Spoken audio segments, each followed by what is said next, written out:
यहाँ कालिया बाबू वो प्लास्टिक दे तो कल के जाकर ले आओ ढूंढ कर बिरोल से दरभंगा से। हम लोग कहाँ जाएंगे मसोमार। अटल बिहारी वाजपेयी जी ने अपनी एक ये व्यवस्था में की थी कि हम सारे नदी को जोड़ करके गंगा में गिरा देंगे। अगर आपकी इतनी बड़ी विजनरी होती तो कहीं ना कहीं ये कोसी की त्रासदी आज हम लोग नहीं दिए होते 37 साल बाद। कोबरा जिसको हम आम भाषा में अक्सर बोलते हैं, अगर वो काटता है तो 1 घंटा के अंदर नशा चढ़ता है, उसका जो विष जिसको बोलते हैं विष चढ़ता है। तो उस कंडीशन में जो है ना वो झाड़ फूक नहीं कराना चाहिए। वो नज़दीक के जहाँ भी अस्पताल हो, सरकारी अस्पताल, उसमें पहुँचे, वहाँ पे सारी व्यवस्था है दवाई का, वहाँ पे दवाई दिया जाएगा। नमस्कार, मैं रूबी आजाद। अभी हम हैं दरभंगा किरतपुर प्रखंड के जनकपुर गांव में। जैसे कि आप सभी देख सकते हैं, बगल में जमालपुर थाना है, उधर भी एक थाना है, लेकिन हर जगह लाइट और कम्युनिटी किचन की व्यवस्था है। लेकिन यहाँ देख रहे हैं पूरा अंधेरा है, और ये खासकर बस्ती जो है ये दलित, पिछड़ों और अल्पसंख्यकों की बस्ती है, इसलिए शायद यहाँ पे लाइट में अंधेरा है। यहाँ के स्थानीय कुछ लोग हैं जो इस समस्या से पीड़ित है, हम उनसे जानना चाहेंगे काहे नहीं लाइट है यहाँ पे। लेट कोई नहीं दे रहा है, मांगने के लिए मोमबत्ती जाते तो कहते कहाँ से ला कर देंगी।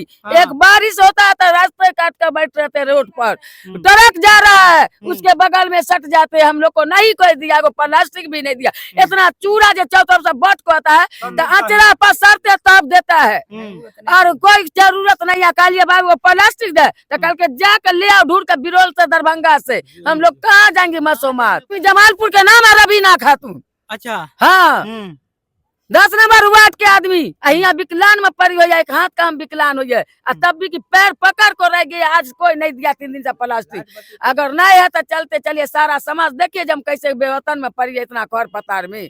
जे सांप तो सांप ने बुझा, रात में ट्रैक्टर नहीं देखता तो सांप काट लेता हमारा जांग पर। चलिए बताइए क्या समस्या आप लोग के तरफ। कैसे खा रहे हैं सर? समस्या तो बहुत खराब चल रहा है हम लोग के तरफ, लेकिन किसी ने बांटने आता है तो सर किसी ने लूट ही लेता है इनका। जैसे आप लोग सर बंटवाए ना, ये तरीका मेरे को बहुत अच्छा लगा, क्योंकि माँ बहन सबको मिला, भाई बहन को भी मिला, सब एक घर में कोई नहीं छूटा। और कोई भी आता बांटने के लिए नाम करके चला जाता, जो मैं जमालपुर में बांटा हूँ, लेकिन किसी को मिलता है किसी को सर नहीं मिलता है। हम लोग अभी घर देखो, जमालपुर में पूरा बस्ती ढहा गया सर। आता तो क्या कहता बबोल में डूब गया, जमालपुर में कोई बस्ती नहीं डूबा सर। आप लोग देखिए दिन में आके पूरा बस्ती जमालपुर, भभोल, डांगा सब डूबा हुआ है सर। बांटने वाला भी आता तो किसी को देता, हमको अभी एक तिरपाल भी नहीं और चटाई भी नहीं मिला सर। मांग मांग के आवाज मेरा बैठ गया सर। अभी तक उसे कोई नहीं दिया सुविधा हमारे लोग को सर। बस यही हमारा लोग का ही है। आप लोग को खाना कहाँ मिलता है? खाना कोई नहीं देता है, नहीं बनता सर। सर यहाँ खाना, सर यहाँ पर अभी खाना होना कोई व्यवस्था नहीं है सर। दोनों बगल खाना बनता है, बीच में खाना होना कोई व्यवस्था। कैसे खाते हैं? जी हम लोग अंधेरा में जो मिलता है वो उधर बच के आता है सर, तो हम लोग खाना खाते हैं, नहीं तो नहीं खाते खाना होना। अच्छा, वहाँ जाके नहीं खा सकते हैं? कहाँ जाके खाएंगे सर? कहाँ अंधेरा में जाएंगे सर? अंधेरा में कहाँ जाए? दोनों बगल लाइट, यहाँ पर अंधेरा अंधेरा छाए हैं सर। तो चलिए यहाँ पे हमारे साथ भारत की आवाज जो हमारी टीम है उसके कुछ मेंबर भी है हमारे साथ है। रुपेश भैया, इनसे जानना चाहेंगे क्या कहिएगा। आगे भी लाइट है, पीछे भी उधर जो मोहल्ला बस्ती है उसमें लाइट है, यहाँ लाइट की व्यवस्था नहीं है, पानी की व्यवस्था नहीं है, खाने की व्यवस्था, क्या कहिएगा इस पे?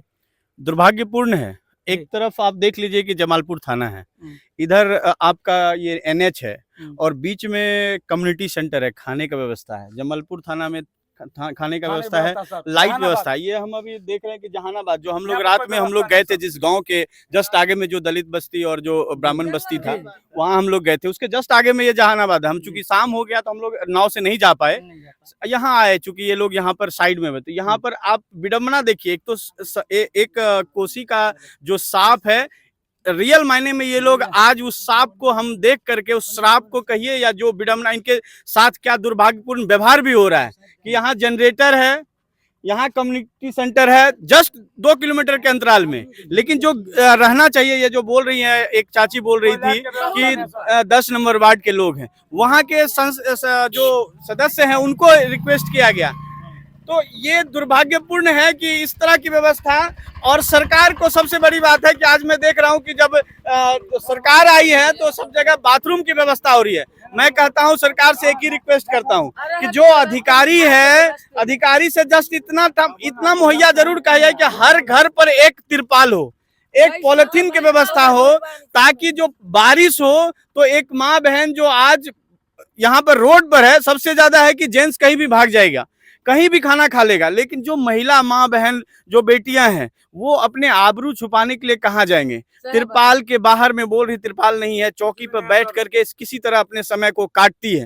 तो ये व्यवस्था दुर्भाग्यपूर्ण ये है कि एक ही समय में एक जगह दो जगह लाइट है और बीच में ना लाइट है ना तिरपाल का। और ये किसी भी अधिकारी का ये कहना कि तिरपाल कते से लेबे ला के चल आवा दिरबाते, एक महिला जो विधवा है, एक महिला जो असहाय है, जिनका कोई नहीं है, आखिर उसको कौन देखेगा। तो मैं आप सबों से यही करूंगा, सरकार की वित्तीय व्यवस्था जहां भी आकर के बारिश हो, लेकिन जो अधिकारी है एटलीस्ट आप लोग से मेरी यही विनती है कि आप अपने बेटे का भरण पोषण जरूर कर लीजिएगा अपने पैसे से। सरकार ने आपको वेतन दी है, आपके घर के सर हर चीज को सुचारू, आपको गाड़ी दी है, व्यवस्था दी है, गार्ड दी है।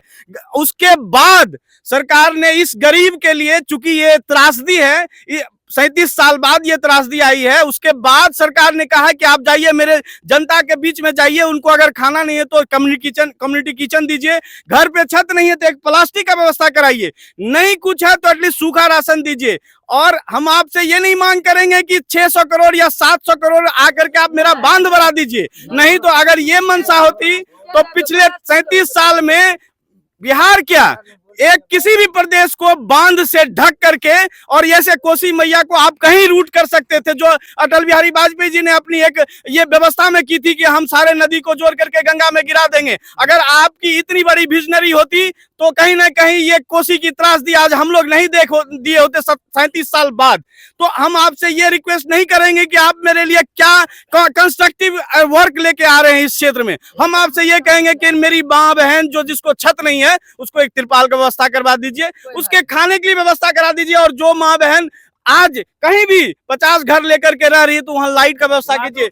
बच्चे जो है रोड पे चल रहे हैं, आप देखिए इधर से कि सांप उधर से आएगा, डस लेगा, कोई जानवर आकर के काट लेगा, कोई ऐसी सुरक्षित व्यवस्था नहीं है। तो आप इतना तो व्यवस्था कीजिए कि लाइट रहे जहां रोड पे ही अपनी रात को गुजार सके।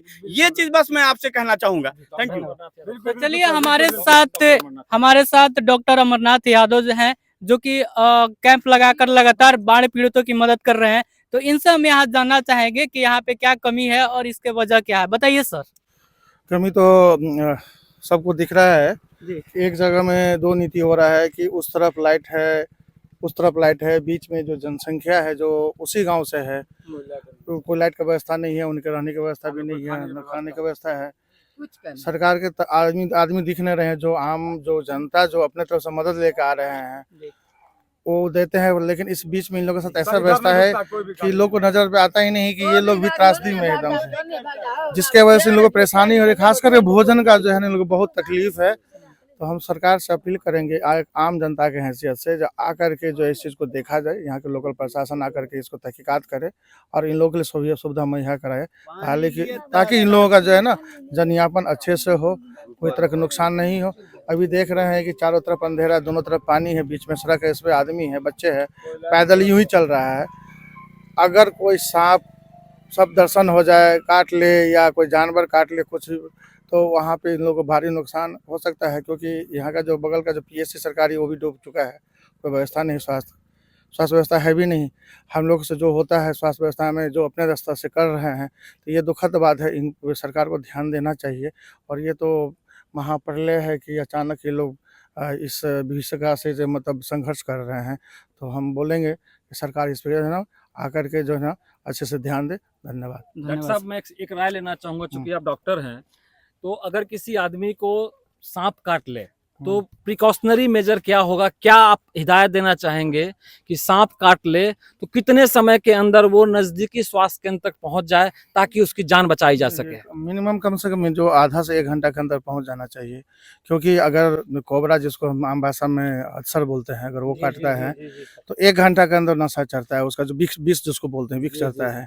तो उस कंडीशन में जो है ना वो झाड़ फूक नहीं कराना चाहिए। वो नज़दीक जहाँ भी अस्पताल हो, सरकारी अस्पताल, उसमें पहुँचे, वहाँ पे सारी व्यवस्था है दवाई का, वहाँ पे दवाई दिया जाएगा। अगर जैसे करैत होता है तो उसका जो है ना कम से कम 6 से 8 घंटा में उसका जो है विष चढ़ता है।